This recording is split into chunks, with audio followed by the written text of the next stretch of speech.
Se están grabando y se las hacemos llegar, por supuesto. Ah, bueno, muy bien. Sí, por favor. ¿Nos pueden apoyar para compartir la...? Ah, ¿quieren que ya comparta mi pantalla a ver si se ve? Sí, doctor. Ahí estamos compartiendo. Y sí se ve ya lo que voy a proyectar. Sí, doctor.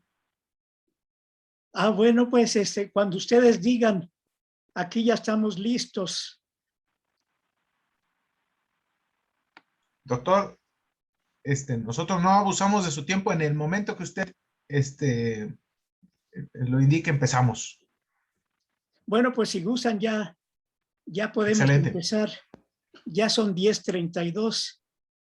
Bueno, ya para empezar con este tema, que van a ver que es sumamente interesante, pues le quiero agradecer al doctor Rafael Santana, que es jefe de la Clínica de Trastornos del Dormir de la UNAM, de la Facultad de Medicina, y también al doctor Gabriel Cruz, también por su invitación para participar. Y él ya como presidente de la Sociedad de Trastornos del Dormir, pues hizo una integración bastante interesante acerca del desarrollo de la medicina del sueño, aquí tanto a nivel mundial como en el país, que como él dice, ha sido muy difícil integrar esta información, porque hay muchas partes, muchas piezas de un rompecabezas que ha sido muy difícil integrar. Cómo empezó el estudio de sueño, tanto básico como a nivel clínico aquí en la República Mexicana. Hizo un gran esfuerzo. Entonces, muchas gracias a ustedes dos doctores por la invitación.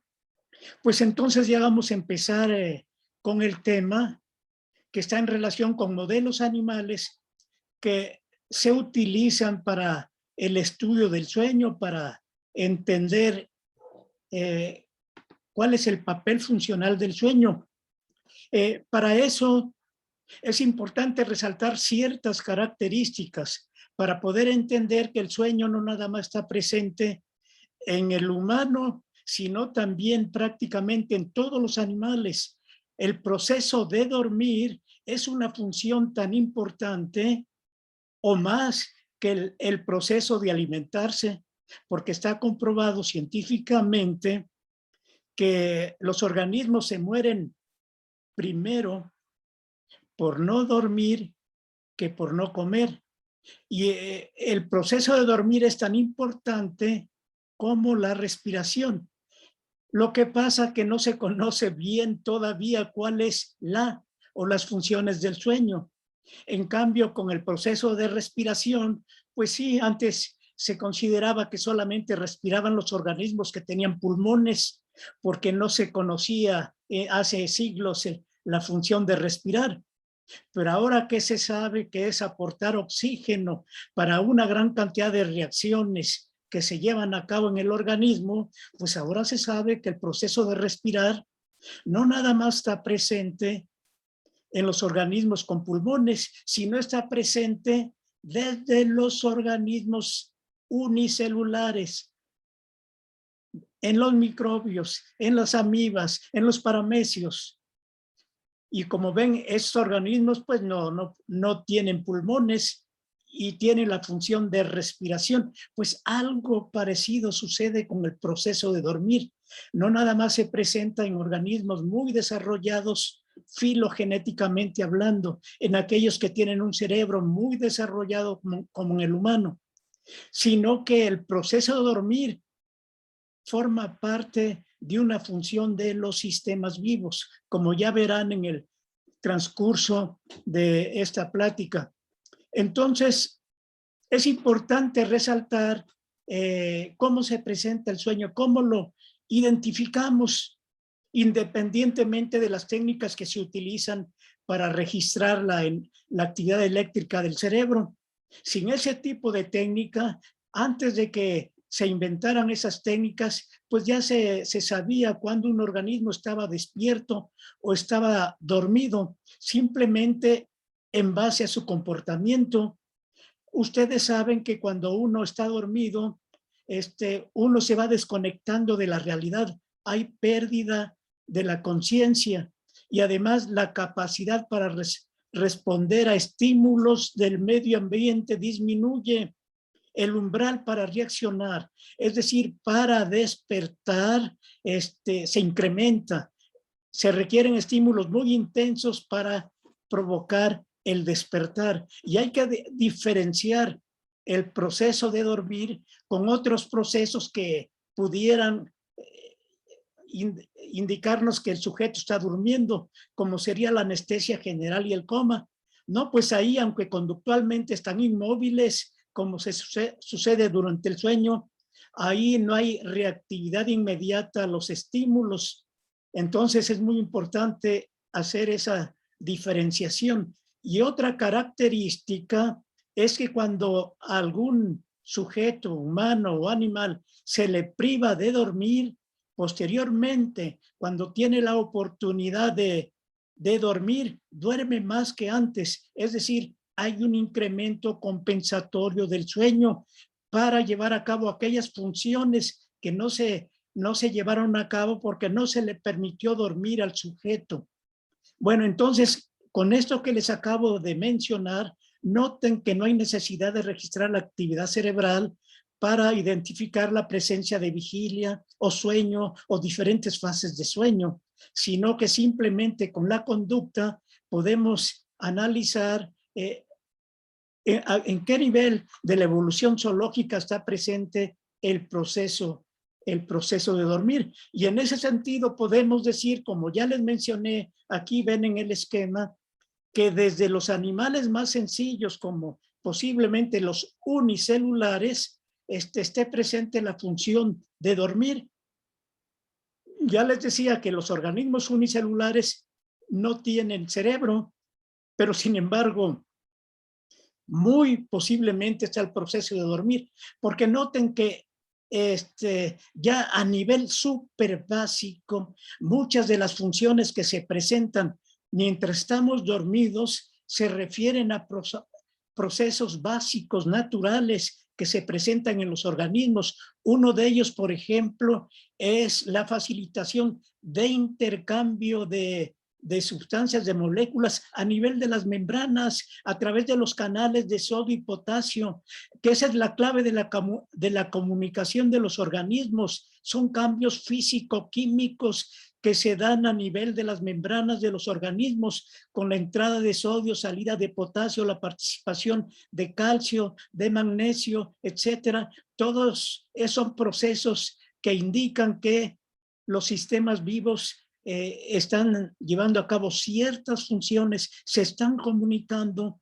y eso se presenta durante el sueño, pero esas funciones están presentes desde los organismos unicelulares, por ejemplo, las amibas, los paramecios, para llevar a cabo sus desplazamientos, sus movimientos en su membrana. Si uno mide qué está pasando, hay intercambio de estos iones básicos, sodio, potasio, calcio, y eso se mantiene a lo largo de la evolución y llegando hasta el humano, donde el cerebro, tanto para sus funciones muy generales como ya en funciones cerebrales superiores como pensamiento, imaginación, funciones ejecutivas, pues básicamente esas funciones muy complejas básicamente se generan por un fenómeno físico-químicos que se presenta en las membranas de las neuronas, donde hay intercambio de sodio y potasio y eso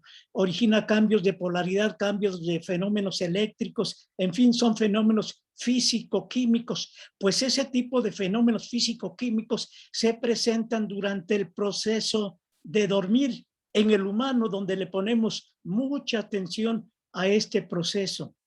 Entonces, van a ver, vamos a hacer un recorrido rápido para resaltar la importancia de los animales, de modelos animales, para entender el sueño. sobre todo en el humano, que más nos interesa. Y por eso, pues, mi reconocimiento a los doctores Santana y Cruz, que le están dando importancia a este tipo de información básica, pero importantísima. Sin el estudio del sueño en los animales, la medicina del sueño no hubiera tenido este progreso tan explosivo en los últimos 50 años. Entonces, qué bueno que ya están poniendo atención en esta área del conocimiento, porque es la que aporta las bases científicas para analizar el proceso de dormir en el humano.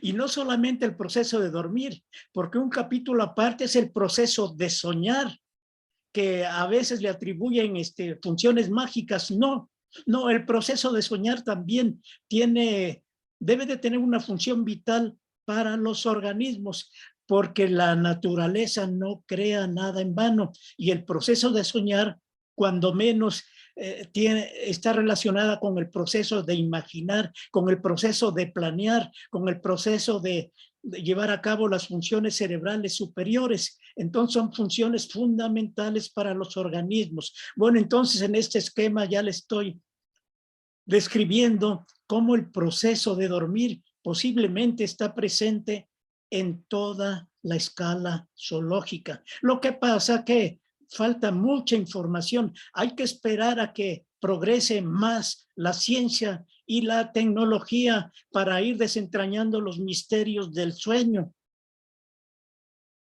Pero entonces el sueño está presente, como ya les decía, prácticamente en todos los animales. Y aquí en este esquema podemos tener algunos ejemplos, empezando por el Homo sapiens, es decir, nosotros, el humano, que es el más estudiado en relación con el sueño, porque ahí estamos incluidos nosotros y nos interesa saber qué pasa durante el sueño.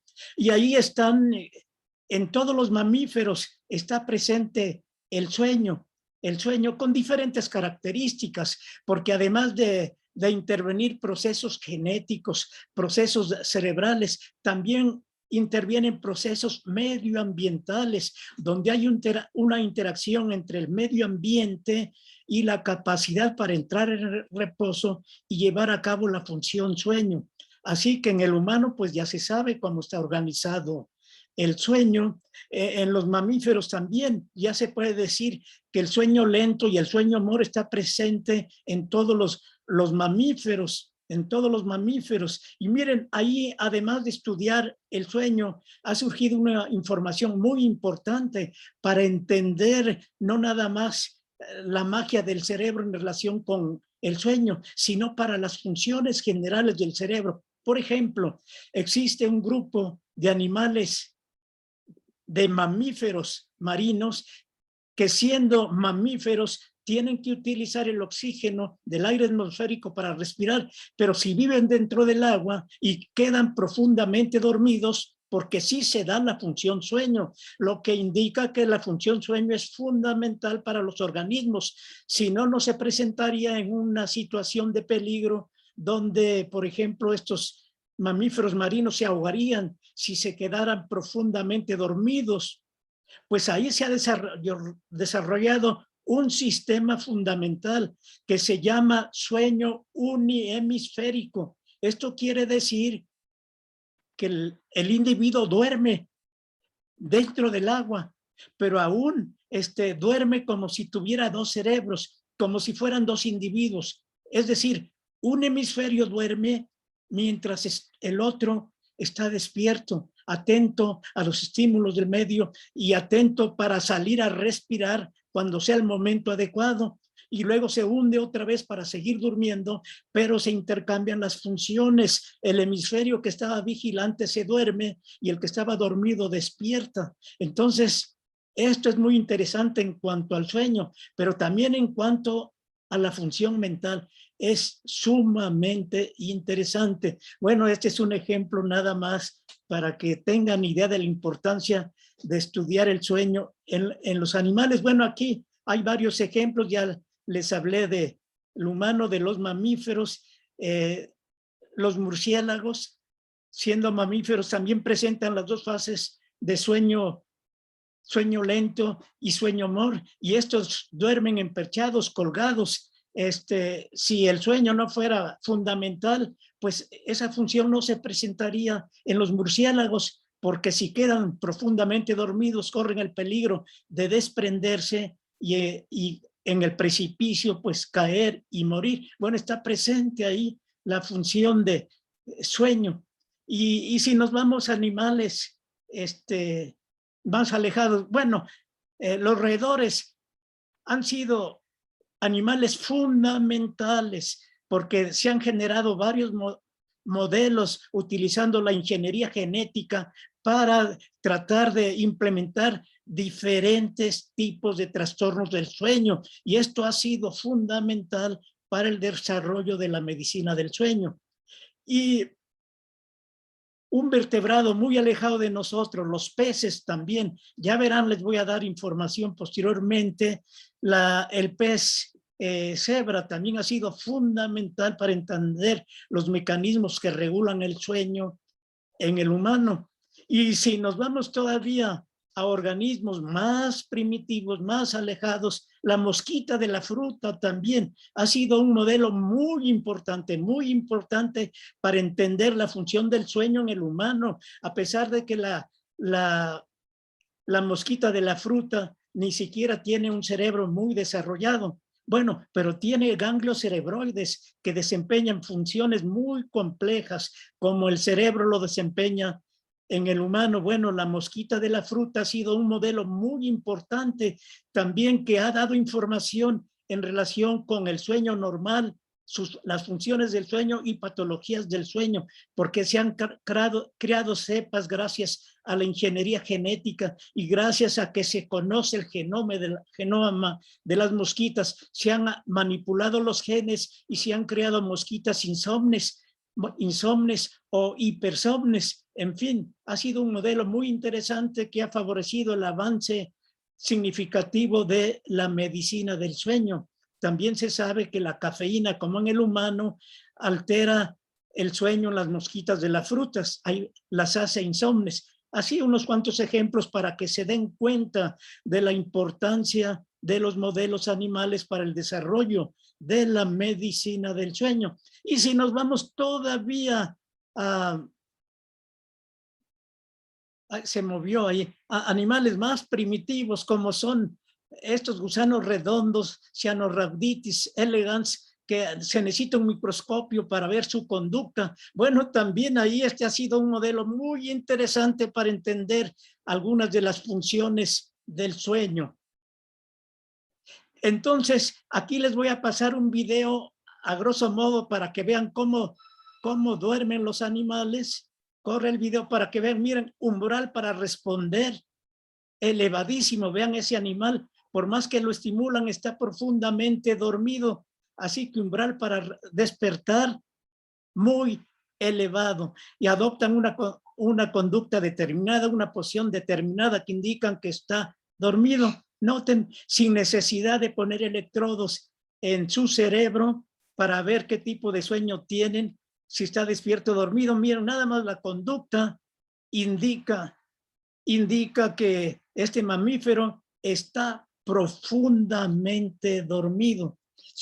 Vean, los estímulos tienen que ser muy intensos para despertar al animal. Vean ahí, ya está despertando, pero claro, se ha elevado la intensidad de los estímulos, y esto lo diferencia de un estado anestésico, porque con este tipo de estímulos, pues si el organismo hubiera estado anestesiado, no respondería, y menos si está en estado de coma. Y vean, si tienen un mascota perro también, vean, este está en sueño mor, vean la expresión de este perro, vean la expresión de un amigo familiar cuando esté dormido. Van a identificar con la expresión de la cara, vean movimientos de la boca, de los ojos, está en la fase de sueño mor. Simplemente la conducta indica que ahí es un tipo especial de sueño. En estos animales se pueden poner electrodos y confirmar que esa conducta coincide con la actividad rápida de baja amplitud que se registra durante la fase de sueño mor. Pero únicamente con la conducta queda claro que este perro estaba profundamente dormido en la fase de sueño MOR. Y vean, y también las aves, vean ahí, esta ave, este pato está en sueño lento, mantiene todavía la cabeza erguida, y van a ver, cuando entra sueño MOR, que dura unos 10 o 12 segundos en las aves, van a ver cómo empieza a doblar la cabeza, se va inclinando poco a poco, ahí sigue en sueño lento. Si uno le pone electrodos, uno confirma que en ese momento está en la fase de sueño lento. Vean, ahí se va a una fase de sueño MOR. Hubo hipotonía muscular. Bueno, ahí quedó claro. Y vean ahí el gato y el perro. El gato, que ha sido un modelo fundamental para entender mecanismos reguladores del sueño, ahí están con la conducta sin ponerle electrodos. Se van a dar cuenta que como en un momento determinado entra a sueño MOR. Ahí vean, se cierra la pupila. Cuando se cierra la pupila, ya lo despertaron. Abre la pupila, pero uno de los signos conductuales cuando empieza a dormir es que la pupila se va cerrando. Y ven ahí otra vez la conducta motora. Este gatito está en sueño MOR. Van a ver, si ahí tienen por ahí una mascota gato en su casa, van a empezar a estudiar su sueño nada más con su conducta. Entonces, vean, ese gatito está en sueño MOR, vea cómo tiene sacudidas musculares ahí de las patas anteriores, mueve los ojos, no hay duda, está en un tipo de sueño muy especial. Ahí está. Y en el gato también se presentan las dos fases, a grosso modo, del humano: sueño lento y sueño MOR. Entonces, noten la conducta, qué importante es para identificar diferentes tipos de sueño.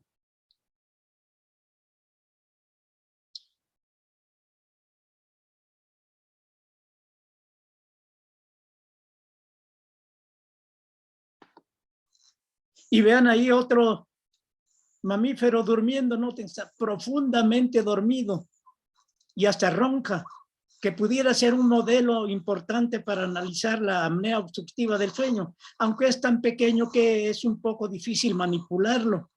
Pero ahí vean, está ronca y ronca y ronca. No hay duda, esta conducta indica que este animalito está profundamente dormido. Y noten, los perros también pueden ser un modelo también para entender algunas patologías, parasomnias del sueño, como pesadillas o el trastorno conductual del sueño MOR. Ahí parece que está soñando, va corriendo y de repente, noten la conducta, no hay duda, estaba dormido y esto se parece a un trastorno conductual del sueño MOR que se presenta en los humanos. Entonces, noten la importancia de estudiar los animales y no nada más los mamíferos y aves. Vean también a nivel de los insectos. Ahí está un insecto durmiendo, es una abeja. Ahí está en el equivalente al sueño lento o no MOR, o que también por la conducta se le llama sueño pasivo.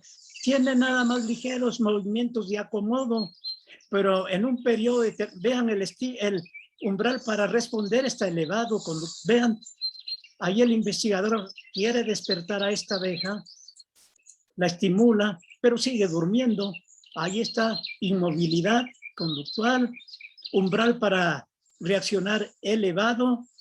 Y noten, dentro de ese reposo se presenta a veces una serie de actividad motora que puede ser equivalente al sueño MOR de los humanos, donde también se le llama sueño activo, porque ahí hay actividad motora que ya conocen ustedes.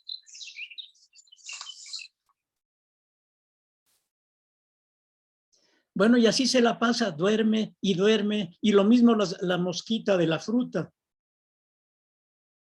Entonces, ya se dieron cuenta que simplemente con la conducta nos indica que los animales también duermen, no nada más para el humano. Y esto es muy importante, que se presente la función o funciones del dormir en los organismos, porque ya les decía que el dormir es tan importante como alimentarse y como el respirar. Y aquí, aunque lo van a ver en otras sesiones, pues aquí les menciono rápidamente.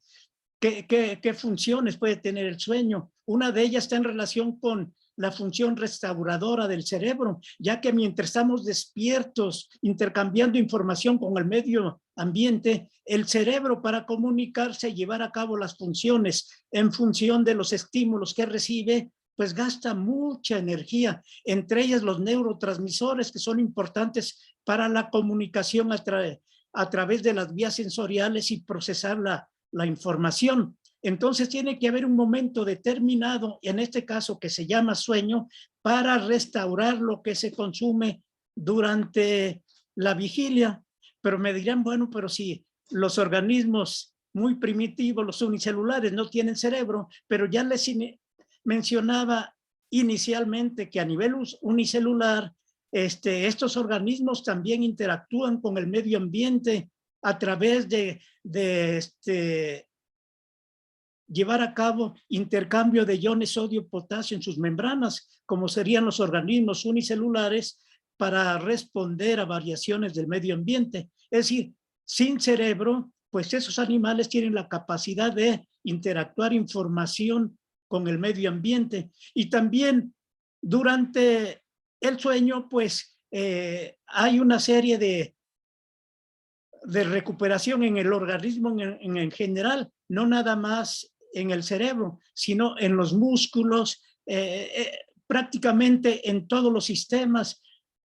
Las hormonas también juegan un papel importante durante el ciclo vigilia-sueño. Por allí hay una gran cantidad de información cómo se distribuyen las hormonas a lo largo del ciclo vigilia-sueño. Y también el sueño está en relación con el sistema inmunitario. Y es muy importante, lo debe de saber el sector salud, porque en el escenario, en los hospitales, en las clínicas, pues es un área donde el sueño se altera, el paciente no duerme adecuadamente, de tal manera que su función inmunitaria se altera, decae, y como ahí se enfrenta a microorganismos resistentes a los antibióticos, hay bacterias, superbacterias resistentes a los antibióticos, pues llega un paciente por una enfermedad al hospital, ahí no duerme adecuadamente por el movimiento propio del hospital, se infecta por una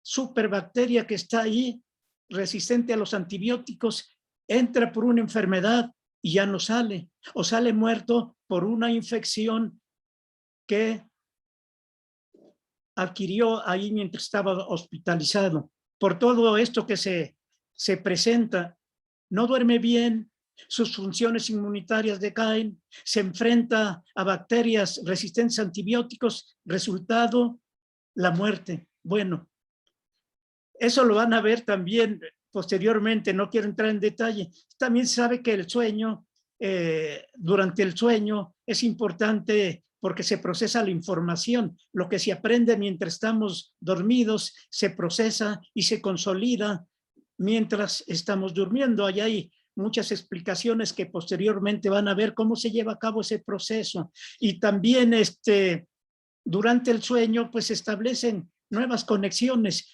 Se presenta con gran amplitud la plasticidad cerebral. Hay conexiones y desconexiones de diferentes sinapsis. Se preservan aquellas que son importantes para el organismo y se eliminan aquellas que no son importantes y que pudieran más bien originar un ruido funcional. Bueno, entonces aquí a muy grosso modo les di algunas de las funciones en las que participa el sueño, y que estas funciones que les describí también están presentes en animales muy primitivos.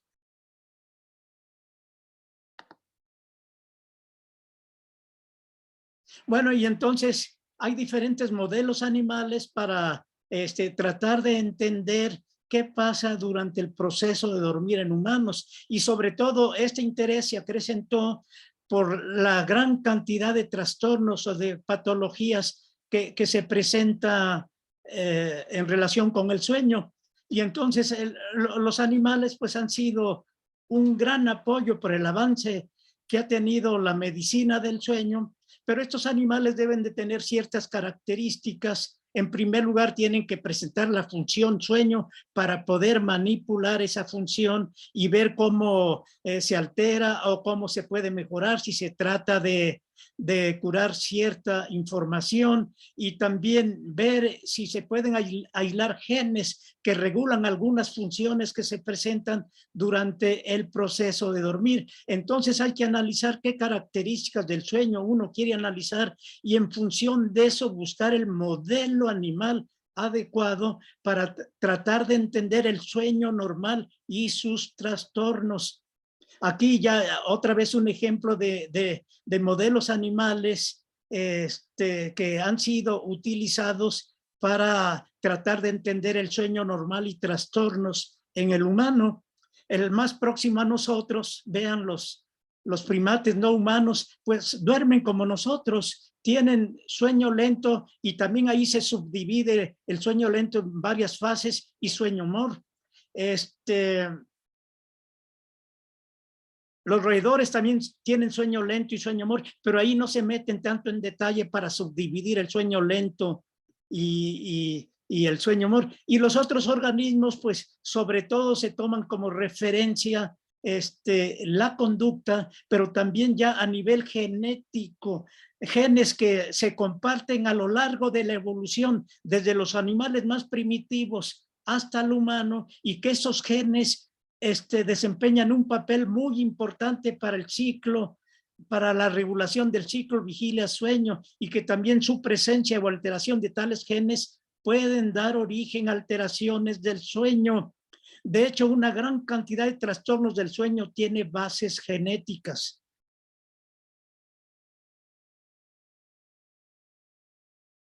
Bueno, aquí sigo mencionando algunos aspectos de diferentes animales que tienen diferente cantidad de genes, que es importante para poder manipular estos genes y qué genes se comparten a lo largo de la evolución, que son muchísimos. Entonces, por una parte, se analizan qué genes se comparten y sobre todo, tratándose de nuestra área del conocimiento sueño, ver qué genes se conservan, genes que regulan el ciclo vigilia-sueño o la alternancia reposo-actividad, desde animales más primitivos hasta el humano.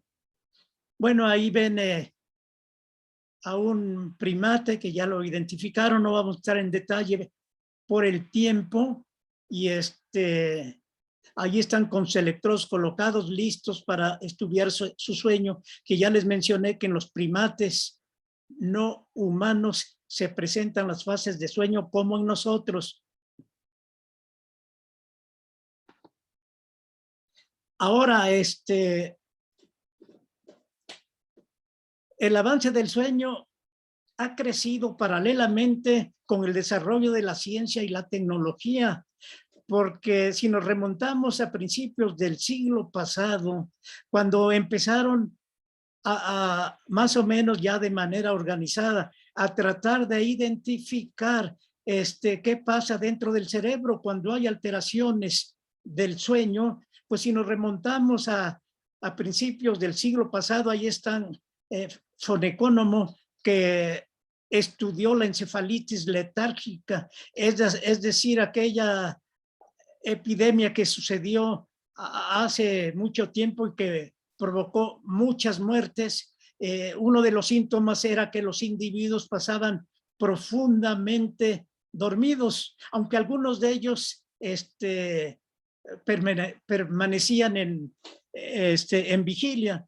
Y ya cuando se moría el paciente, se recuperaba el cerebro y se hacía un análisis histológico del cerebro, pues ahí se fueron identificando regiones cerebrales que explicaban de por qué los síntomas de somnolencia excesiva o a veces insomnio.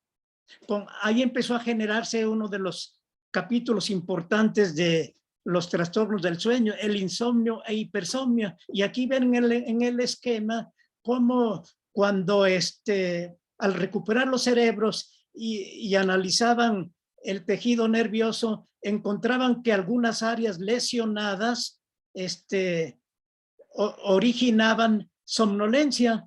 Entonces, eso indicaba que esas áreas lesionadas eran importantes para mantener despierto al sujeto, de tal manera que si estaban lesionadas, pues se la pasaba duerme y duerme y duerme. Y otras áreas que encontraban lesionadas y coincidía con pacientes que dormían poco, pues se relacionaron esas áreas con aquellas que facilitan el sueño. Así que con estos hallazgos clínicos se fueron identificando poco a poco áreas dentro del cerebro que se participan en la regulación del ciclo vigilia-sueño.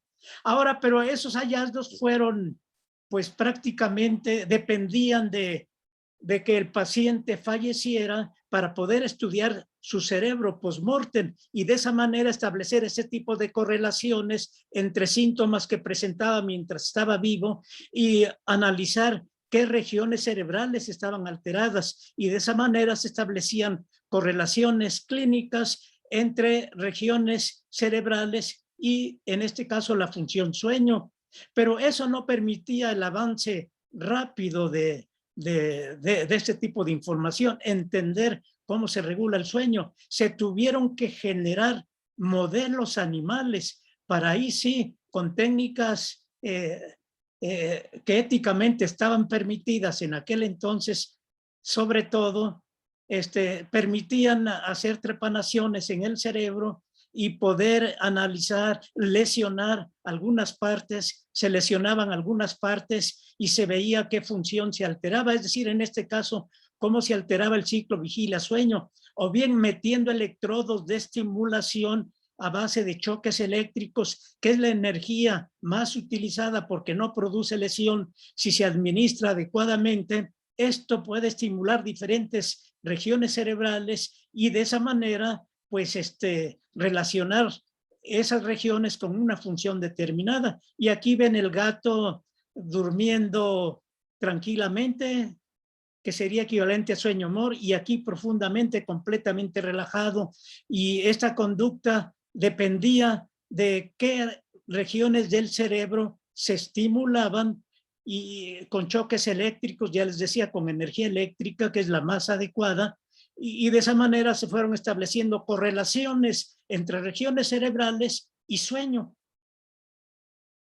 Y todavía con el modelo gato de sueño, Bremer posteriormente haciendo preparaciones que le llamó preparación encéfalo aislado y preparación cerebro aislado, fue aislando porciones relativamente grandes del cerebro, del tronco cerebral, que participan en la regulación del ciclo vigilia-sueño. Noten, aquí donde tengo el cursor ven un esquema del cerebro de gato y ahí ven diferentes cortes en B y A. Bueno, en A se hacía un corte en la unión del bulbo raquídeo y la médula espinal, y esa era una preparación encéfalo aislado, porque quedaba el encéfalo aislado del resto del sistema nervioso. Y en ese tipo de preparación, Bremer observaba que había periodos de vigilia, pero también de sueño. Con eso, en esta preparación encéfalo aislado, pues ya Bremer aisló gran parte del encéfalo donde estaban las neuronas que participan para regular el ciclo vigilia-sueño. Ya se dio un paso. En B, noten, en B se hizo un corte adelante de los colículos superiores, de tal manera que dejaba el cerebro aislado, de ahí el término cerebro aislado. Ahí ya no llegaba información por los órganos de los sentidos, el cerebro quedaba aislado, de ahí el término. Bueno, aunque ahí todavía llega información de la vía visual y también llega información de la vía olfatoria, pero no son suficientes para estimular el cerebro. Bueno, con ese tipo de información, vean el registro de la actividad cerebral del gato en B.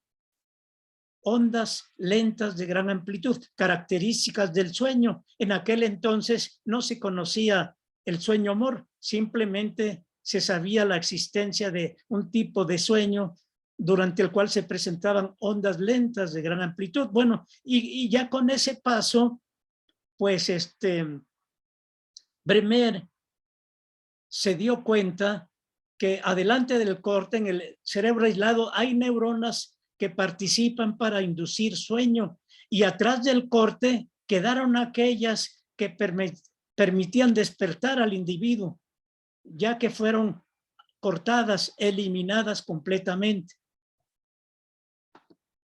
Bueno, ahí otra vez Bremer con sus preparaciones de encéfalo aislado y cerebro aislado. No vamos a abundar.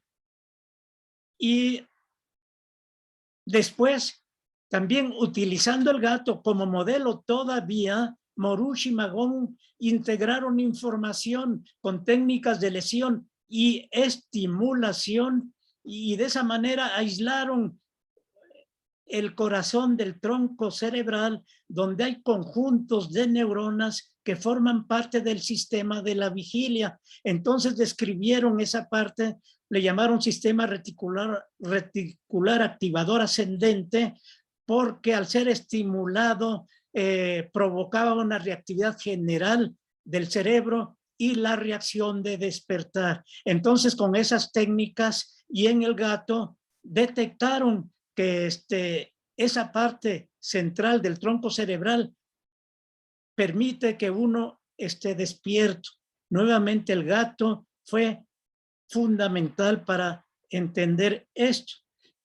Y aquí están lo mismo ya integrado. Noten aquí en A el ondas lentas de gran amplitud. Ese trazo está dormido el gato.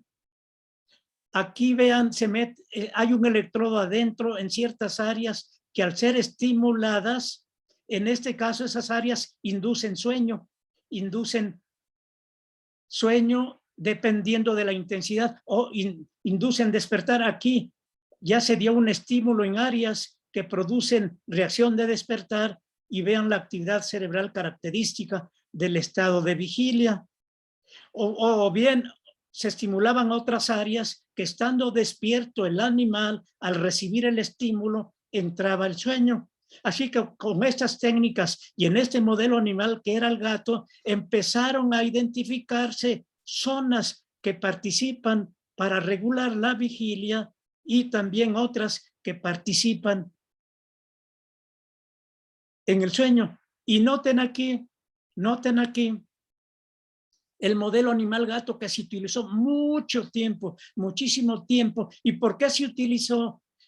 Porque se generó un sistema estereotáxico. El sistema estereotáxico está constituido con barras de acero, como ven aquí, y sobre estas se montan portaelectrodos que, después de hacer trepanaciones en el cerebro del gato, por esas trepanaciones, después de quitar la piel, agujerar el hueso, por ahí se meten electrodos con tal precisión, ya que existen atlas estereotáxicos. Son cortes del cerebro de gato milímetro, micras por micras por micras, y eso permite con gran precisión, sin tener que ver el interior del cerebro, dónde colocar el electrodo, y de esa manera, con esa precisión, se podía estimular diferentes áreas del cerebro para ver su reacción. En este caso, ver si se facilitaba o se inhibía el sueño. Ya después se confirmaba la posición del electrodo. Ya al terminar el experimento se pasaba energía eléctrica, pero de gran intensidad y de gran duración, y eso quemaba el tejido, y eso permitía posteriormente, al hacer el estudio histológico, identificar qué posición tenía el electrodo cuando uno estimulaba el cerebro, para confirmar y publicar los hallazgos. Bueno, pues aquí ven por qué el gato fue un modelo muy importante, por este sistema estereotáxico que permitía llevar los electrodos con gran precisión a alguna parte del cerebro.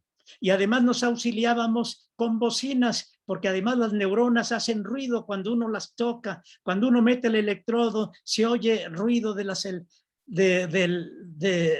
neuronas. Esto es muy importante. Aquí pudiéramos extendernos un buen tiempo, pero no es posible porque ya van a seguir otros colegas. Bueno, aquí estamos nosotros en el Instituto de Investigaciones Biomédicas por 1966, después de salir del hospital de neurología, ahora Instituto de Neurología, donde se inició prácticamente la relación entre modelos animales y trastornos del sueño en el humano. Allá estudiábamos pacientes con epilepsia y veíamos cómo la epilepsia alteraba el sueño. Y además teníamos modelos allá, animales gato, que producíamos epilepsia y estudiábamos su sueño. Bueno, entonces esta es una foto de hace muchos años, cuando estuvimos en el Instituto de Investigaciones Biomédicas. Bueno, ahí está el cerebro de nosotros, del humano. Ahí no voy a perder tiempo para avanzar más, pero ahí se nota el tronco cerebral donde se distribuye la maquinaria neuroquímica y anatómica que regula el ciclo vigilia-sueño. Bueno, y todavía siguiendo con los modelos animales,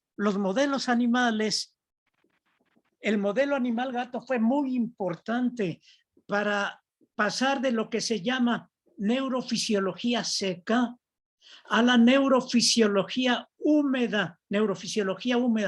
¿Esto qué quiere decir?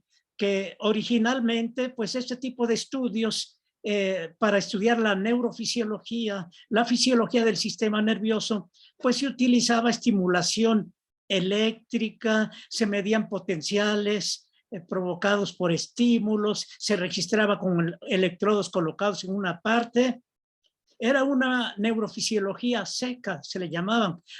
Pero cuando se empezó a detectar que ahí también participan sustancias químicas, que son los neurotransmisores, que no nada más es un fenómeno eléctrico, sino que también hay fenómenos neuroquímicos, surgió la neurofisiología húmeda, cuando empezaron a participar diferentes grupos de investigación e identificar diferentes neurotransmisores. Y noten, el gato siguió siendo importante porque empezaron a identificarse neurotransmisores que participan en la regulación del ciclo vigilia-sueño. Y aquí en este esquema ven rápidamente, aquí en A, este es un esquema donde se distribuyen diferentes núcleos que regulan el ciclo vigilia-sueño. Acuérdense del esquema que les pasé hace rato de Morushi Magun, el sistema reticular activador ascendente, que era una información muy gruesa. Simplemente nos indicaba que en el tronco cerebral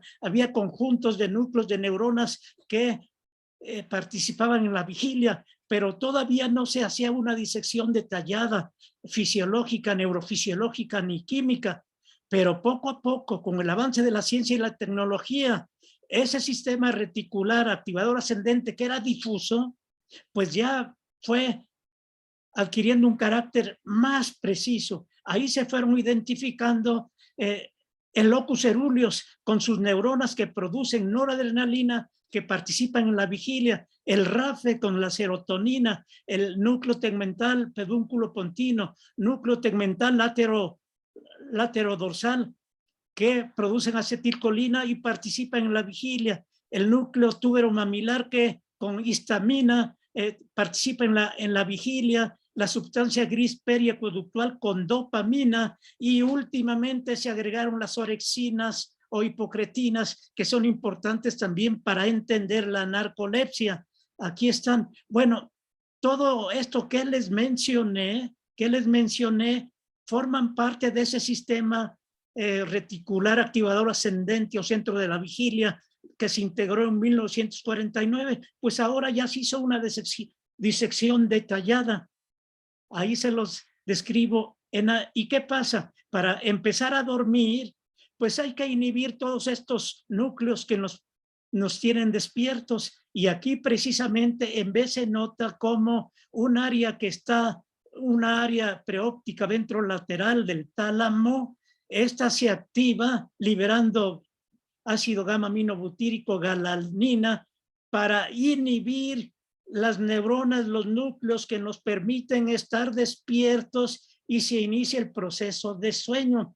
Pero además aquí no está, pero necesitan de otra señal, una hipnotoxina o una sustancia que existe en el organismo que cuando llega a cierto nivel, entonces estimula este centro, que es la que va a inhibir a los núcleos que nos mantienen despiertos y se inicia el proceso de dormir. Una de las hipnotoxinas más conocidas, aunque ya hay muchas, es la adenosina, que no puedo entrar en detalle cómo se genera para que se produzca el sueño. Aquí está el esquema nuevamente, ya con más detalle de esto que les acabo de describir, donde están las regiones cerebrales que nos mantienen despiertos y cómo se inicia el proceso de dormir. Y entonces aquí ya se integra la neurofisiología seca con la neurofisiología húmeda, ya con la participación de sustancias químicas que se llaman neurotransmisores y que se los mencioné a grosso modo.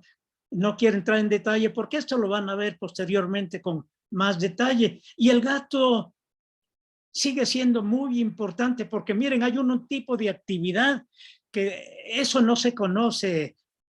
Los especialistas en medicina del sueño prácticamente no lo conocen. Es una actividad que se llama actividad pontogenículo-occipital, que son las iniciales de puente, cuerpo geniculado lateral, que es un núcleo del tálamo, y o de occipital, de la corteza occipital. Bueno, en el gato, pero ahí sí con electrodos, con técnicas invasivas, en el humano no se puede hacer y por eso no se han descubierto con precisión. Se presentan durante el sueño.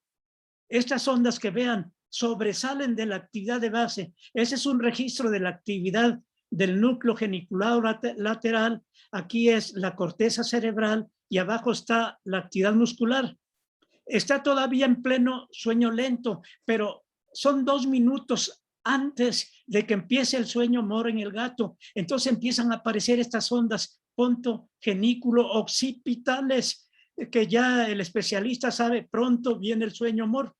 Pues efectivamente, después de que aparecen estas ondas pontogenículo occipitales, aparece el sueño moro a los pocos minutos. Y en el sueño moro, pues sí se presentan ya con diferentes frecuencias y durante todo el trayecto, y cuyo papel funcional no se conoce todavía, aunque una de las funciones es que posiblemente tuvieran que ver con la activación cerebral para estimular la actividad mental, la imaginaría, la capacidad de imaginar, de planear, y también para que se presenten los sueños. Estos se generan a nivel del tronco cerebral y ascienden para activar diferentes partes del cerebro y se supone, alguna de las hipótesis es que pueden estimular diferentes áreas donde está almacenada la información y eso origina los sueños,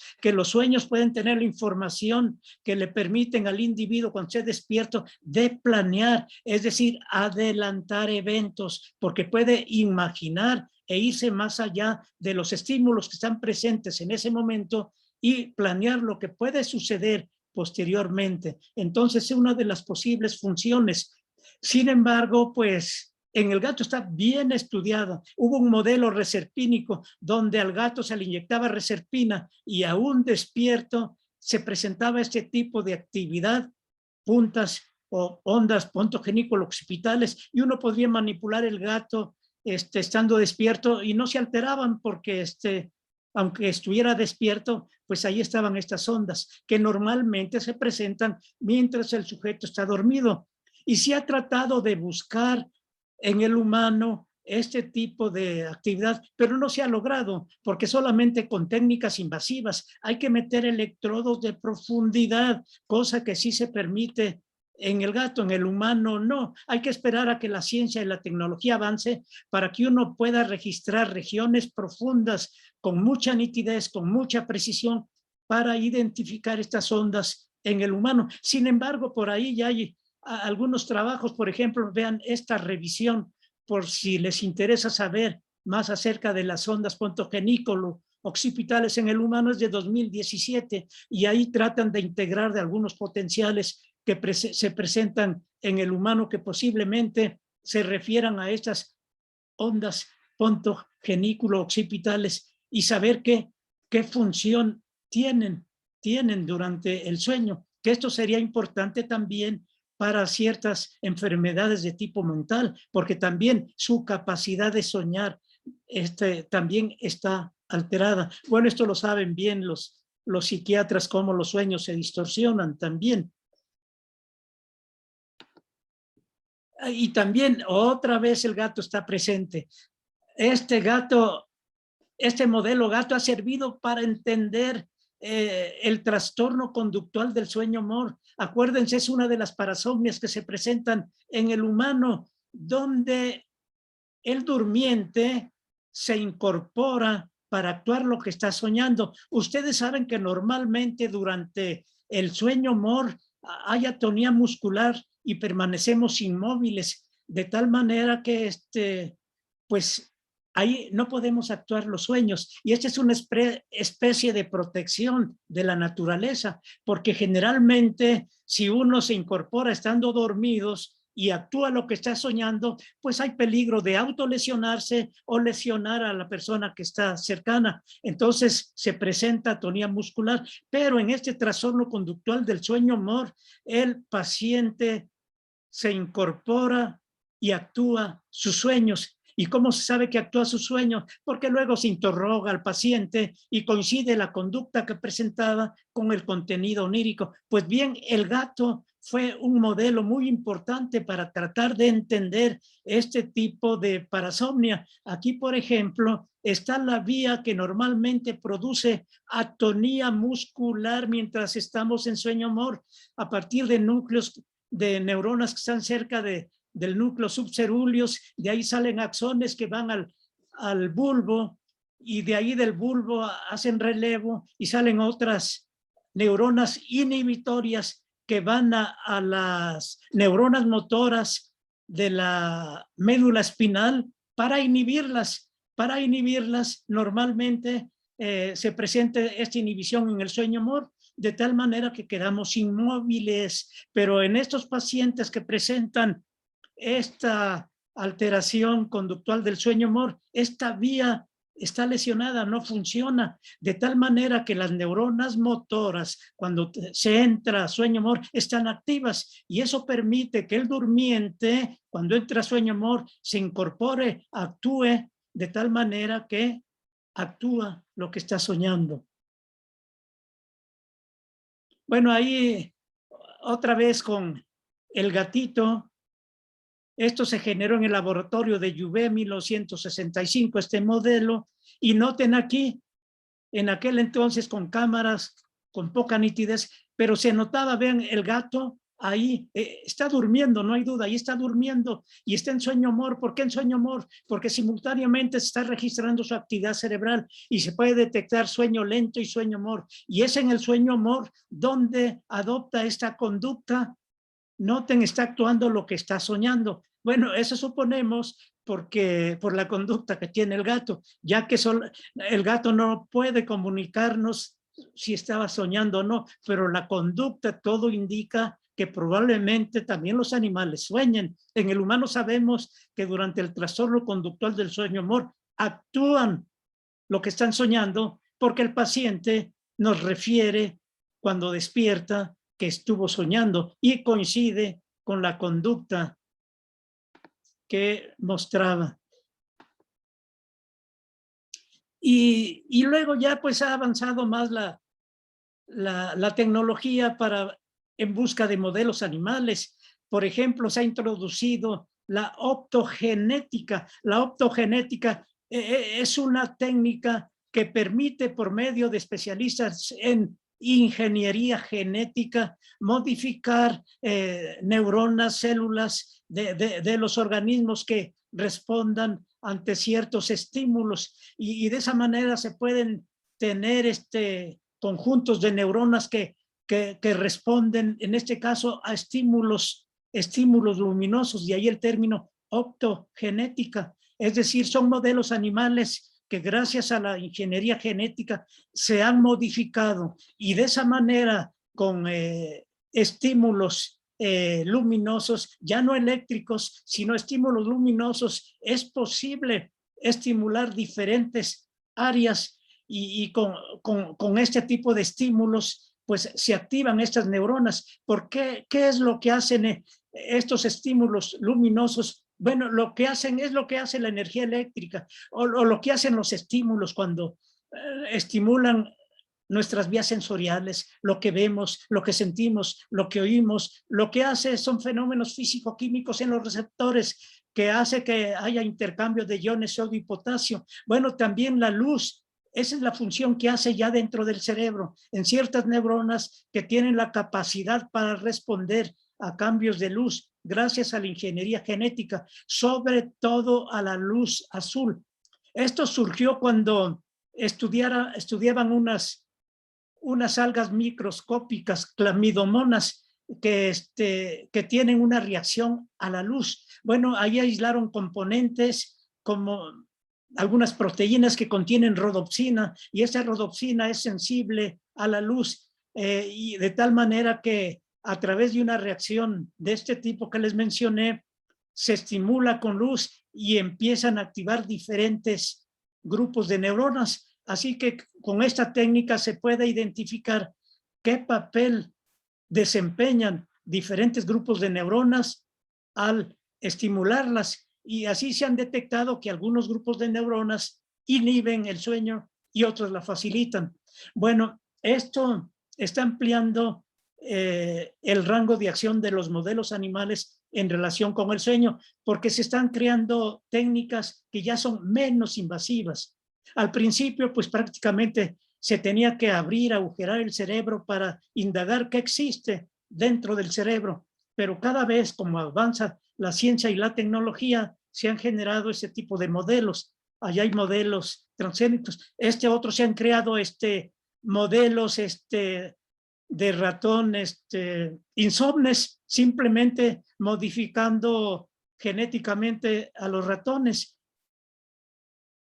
Y aquí también vean, modificando genéticamente ratones, el pez cebra, la mosquita de la fruta, el gusanito Caenorhabditis elegans, manipulando genéticamente a estos organismos, se han modificado las características del ciclo vigilia, sueño, o también puede haber otro tipo de técnica que se llama quimogenética, que también a través de administrar ciertas sustancias modifican la actividad de neuronas, y en este caso particular del área del sueño se modifica el ciclo vigilia-sueño. Aquí tenemos nuevamente con esas técnicas de quimogenética inyectadas en rata, en el gusanito también se puede modificar el ciclo vigilia-sueño. Hay ratones ya con ingeniería genética, se han generado ratones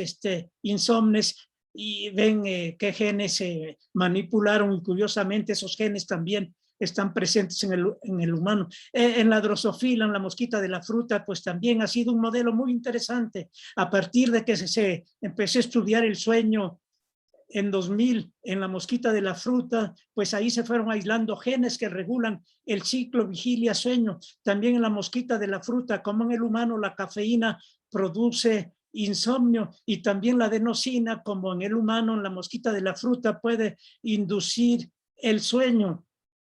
Ahí está la mosquita de la fruta. Nosotros publicamos un trabajo también para mostrar que la privación de sueño en la mosquita altera la memoria. Entonces, con eso mostramos una de las funciones del sueño, que es consolidar la información que se aprende mientras estamos dormidos, y que si no se duerme, esa información se disipa y se olvida. Bueno, y aquí una cosa muy importante, en 2017 le dieron el premio Nobel a estos 3 científicos que, estudiando la mosquita de la fruta, precisamente aislaron genes que regulan el ciclo vigilia-sueño, que regulan los ritmos circadianos. Entonces, esta fue una información muy importante, porque con esto se aprendió más acerca del sueño, sobre todo del paquete que se llama alteraciones circadianas del sueño. Bueno, entonces esto es a base de de un análisis de síntesis y metabolismo de proteínas, se sintetizaban, se metabolizaban como un tic-tac del reloj, en la noche, en el día, en la noche, en el día, síntesis, metabolismo, síntesis, metabolismo. Bueno, ese es un reloj biológico que, siguiendo esos ritmos de síntesis y metabolismo, lleva el ritmo del tiempo de los seres vivos. Entonces, ahí, y con ese tipo de técnicas se pueden diseñar modelos animales con la fase de sueño adelantada o con la fase de sueño atrasada, gracias a este conocimiento. Y noten rápidamente, para estudiar las apneas del sueño, sobre todo las obstructivas, que son de las más graves y muy abundantes, que somos campeones mundiales, porque uno de los factores es la obesidad, y México pues es un país obeso, tanto a nivel pediátrico como adulto. Bueno, ahí tenemos un modelo animal que es el bulldog inglés, que ronca y que también sus vías respiratorias de manera natural reducen de diámetro mientras duerme y presenta apneas del sueño. Entonces, este modelo es muy importante para entender lo que pasa en el humano, ya que aquí pues la intervención puede ir más allá que lo permiten las reglas en el humano. Ahí está el inglés, digo, el bulldog inglés, que ha sido un modelo muy importante para las apneas del sueño, sobre todo la obstructiva, y también un puerquito, un mini cerdo de Yucatán, que también ha sido un modelo para estudiar la apnea del sueño. Y allí también una rata de Nueva Zelanda, un ratón de Nueva Zelanda obeso, también presenta características de apnea obstructiva del sueño en el humano, con la ventaja de que aquí se puede hacer una serie de manipulaciones para entender más acerca de este mecanismo que se presenta durante las apneas del sueño. Y luego la narcolepsia, unos primeros datos que se obtuvieron fue en perros narcolépticos, que Demen fue a diferentes clínicas de especialistas en animales, en veterinarios, y fueron ahí aislando. Doberman fue de los primeros perros que se utilizaron como modelo para estudiar la epilepsia. Les iba a pasar un video, pero creo que no funciona, y por el tiempo ya no se los paso. Bueno, y también el perro labrador también ha sido otro modelo para estudiar la narcolepsia, sobre todo cuando se descubrió que la oscarbazepina, no, oscarbazepina, no, hipocretina participa para activar los centros de la vigilia. Bueno, una parte de la narcolepsia se da porque las neuronas que producen hipocretina están lesionadas, o el receptor respectivo no funciona adecuadamente, y en ausencia de hipocretina pues no se activa el centro de la vigilia, y eso explica en parte la narcolepsia. Bueno, los perros han sido una parte importante, pero ahora ya en los roedores también se han creado roedores que participan para entender cómo se presenta este tipo de problema, la narcolepsia. Y aquí hay esquemas que indican cómo se pueden participar por el tiempo. Ya no voy a dar más detalles. Aquí nuevamente están las neuronas que producen hipocretina u orexinas, cómo estas activan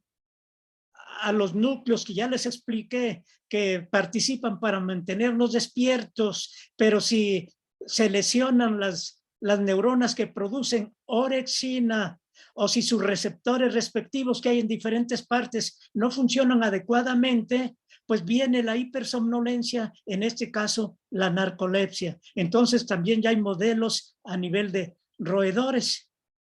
Y también hay un modelo para el movimiento periódico de las piernas. Ya se sabe que en ese tipo de trastornos pues se presenta una actividad motora que se inicia cuando uno trata de dormir, una sensación desagradable, hormigueo, calambres en las piernas, y que ahí participan redes neuronales donde participa un sistema dopaminérgico que se encuentra en el tronco cerebral, y también ahí participa, además de la dopamina, se ve que la carencia de hierro también es muy importante. Entonces ya hay un modelo también roedor, que aquí están los circuitos, acá arriba está la participación de neuronas dopaminérgicas y se explica cómo a través de sus axones estas neuronas dopaminérgicas regulan el movimiento, y por eso se presenta movimiento periódico de las piernas o también piernas inquietas, pero por una parte facilitan ese tipo de movimiento, pero también aumentan la sensibilidad para percibir esa sensación desagradable que se presenta en los pacientes que tienen este tipo de trastorno. Bueno, aquí no puedo entrar en detalle por el tiempo. El pollito ha sido un modelo muy importante, como ven ahí, sobre todo para estudiar ontogenia del sueño, porque se sabe que el sueño varía de acuerdo a la edad. Es más abundante en el recién nacido y va decreciendo como se incrementa la edad, tanto la cantidad como la arquitectura del sueño. Entonces el pollito ha sido muy importante para la ontogenia del sueño, porque las aves, incluyendo el pollito, tienen sueño lento y sueño mor. Entonces, sabiendo que los pollitos tardan en eclosionar, nacer 21 días, se puede abrir el cascarón el día 20, 19, 18, 17, poner electrodos como ven ahí y ver el estado de sueño que presentan antes de nacer y ver en qué momento empieza a generar el cerebro actividad para poder analizar el ciclo vigilia-sueño, ya que las aves presentan sueño mor y sueño lento como el humano, aunque aquí es importante decir que el sueño mor en las aves dura en promedio unos 12 segundos, mientras que en el humano 900 segundos, es decir, 15 minutos. En cambio, en contraste a la duración tan pequeña del sueño mor de las aves, estas llegan a presentar más de 300 a 400 fases de sueño mor en las 24 horas, mientras el humano presenta entre 3 y 6 veces cada noche. Noten, aquí es un registro de sueño de las aves, como aquí se nota actividad lenta de gran amplitud ya cuando está dormido. Aquí pasa de vigilia a sueño lento. Bueno, no vamos a entrar en detalle. Aquí se ve un espacio, vean, aquí del lado izquierdo el ave está en sueño lento y aquí ya entra sueño mor. Vean cómo la actividad cerebral se acelera y disminuye de amplitud. Y ahí hay un ejemplo de una ave estudiada. Noten su sistema, ahí están sus electrodos, aquí va el cable que va a los sistemas de registro. Ese es un guajolote y ahí está el pez cebra, que ha sido muy importante desde el punto de vista genético para entender los mecanismos reguladores del sueño en el humano. Aquí se han detectado genes que regulan el ciclo vigilia-sueño en el humano, ya están presentes aquí. Y también aquí hay serotonina, que también regula los ciclos circadianos como el humano, en este pez cebra o Danio rerio. Entonces allí también su glándula pineal funciona como receptor óptico. De hecho, desde el punto de vista filogenético, la glándula pineal se consideraba como un tercer ojo de los reptiles. Pues bien, en estos peces la glándula pineal funciona como un fotorreceptor, libera melatonina, y que esa melatonina también se libera como en el humano, siguiendo un ritmo circadiano, con la ventaja de este animalito que es transparente y se puede observar bajo el microscopio especial, y también con técnicas de optogenética se pueden transformar algunas neuronas que se iluminan cuando están funcionando, y de esta manera se ha identificado dos tipos de sueño en este animal. Se presenta sueño lento, que va a evolucionar como sueño lento, más bien sueño pasivo, que va a evolucionar como sueño lento, sueño no mor, y un sueño activo que va a evolucionar como el sueño mor o sueño activo de los humanos. Y ahí está el otro animal más primitivo estudiado, que es este gusano, Cyanorhabditis elegans, con la gran ventaja de que su cerebro o glándula cerebroide nada más tiene 302 neuronas. Vean la gran ventaja que se tiene, porque se conoce el funcionamiento individual de cada neurona y de esa manera se permite analizar la participación de ciertos grupos de neuronas para regular los ciclos de reposo y actividad. Y finalmente, pues ahí está lo que les decía, que el sueño es como el respirar, como el alimentarse.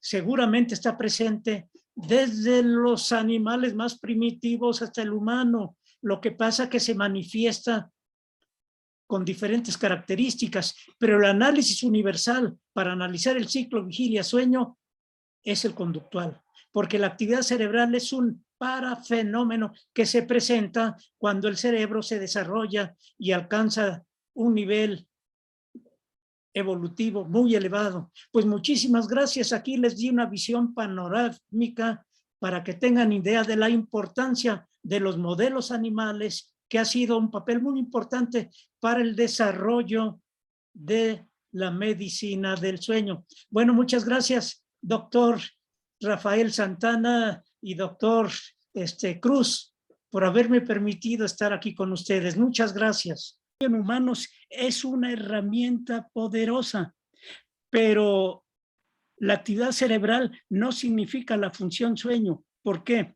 Porque en mismo humanos a los que por accidente se les ha lesionado la corteza cerebral, pues ya no presentan ondas lentas de gran amplitud mientras duermen, pero sí está la función que genera el sueño NOMOR. Lo que pasa que ya no están los generadores de esas ondas lentas, se lesionaron las neuronas de la corteza.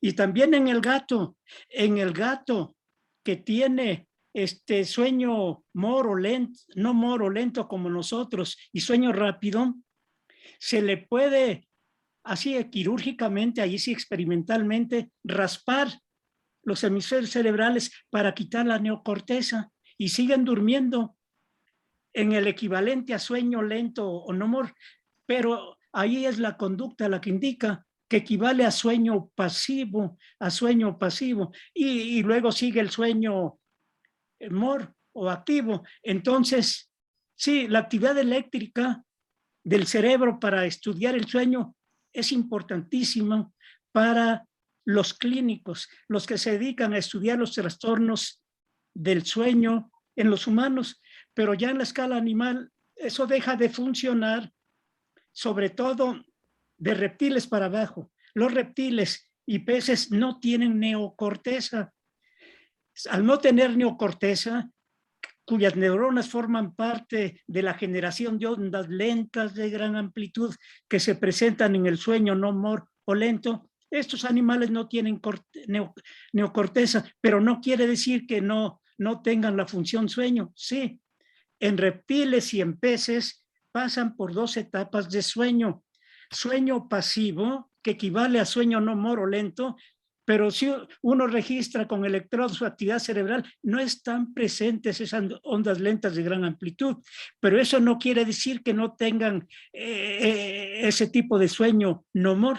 Y después de cierto tiempo, como en los humanos, aparece otro tipo de sueño donde mueven los ojos y tienen sacudidas de todo el cuerpo. Entonces, noten que sin la presencia de ondas cerebrales que nos permiten identificar el sueño en humanos, hay dos tipos de sueño en todos los animales, en todos los vertebrados como en el humano. Sueño pasivo, que equivale al sueño NOMOR en el humano. Sueño activo, que equivale al sueño MOR en el humano. Y además de que por estudios de farmacológicos o de lesión, se ve que muchas sustancias que alteran el sueño en los humanos también alteran el sueño en estos animales que he comentado. Entonces, en conclusión, la presencia de cierta actividad cerebral no significa la presencia de una función que se llama sueño. Simplemente es un fenómeno que sucede paralelamente. Cuando hay sueño en el humano se presenta este tipo de ondas cerebrales que son importantes para identificar y cuantificar el sueño. Bueno, eso es lo que pudiera decir en este momento. Ok, muchas gracias. Muy bien, doctor Gabriel, ¿algún comentario? Pues felicitarte y felicitar a todos los participantes, al doctor Santana, al doctor Rojas, a la doctora Gabriela Hurtado y obviamente pues al doctor Ayala, ¿no? Que ha sido muy, muy, muy enriquecedor. Eso habla de lo bien estructurado que está el temario, de lo bien pensado, y empezar con estos temas, hablando de la historia y de la importancia de la investigación básica y de dónde partió los conocimientos que tenemos. Creo que es algo que ha sido bastante, bastante enriquecedor y una excelente oportunidad. Pues, muchas felicidades. Muchas gracias. Muchas gracias. Y nuevamente felicidades a los organizadores. Sí. Agradecemos. Muy bien, pues, Agradecemos la invitación. agradecemos la presencia de cada uno de ustedes, por supuesto los ponentes, el propio doctor Gabriel Cruz, que nos dio una excelente ponencia, y bueno, a los alumnos les enviamos ya en la parte, como parte de la antología, el manual de trastornos del sueño que acaba de publicar la universidad. De hecho, se presentó en la Feria del Libro Científico de la UNAM hace algunas semanas.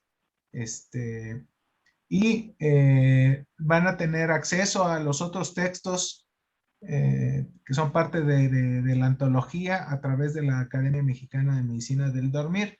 Creo que le están solicitando sus correos electrónicos para poderse, o van a estar a través de la liga. Se los hacemos saber en estos, a la brevedad, por supuesto. Y pues nos vamos a ver aquí el próximo sábado. Esto, bueno, en frases del doctor René Drucker Colín, esto fue una pequeña dosis de ciencia, ¿no? Y de lo que tiene que ver con el dormir y lo que nos falta de recorrer durante este ambicioso programa que tiene el Diplomado de Actualización Profesional de Trastornos del Dormir. Agradecemos la presencia de cada uno de ustedes y nos vemos aquí el próximo sábado. Gracias, hasta luego. Pasen buena tarde. Hasta luego. Gracias, gracias. Hasta luego, que les vaya muy bien. Gracias a todos. Gracias, hasta luego. Hasta luego. Gracias, hasta luego.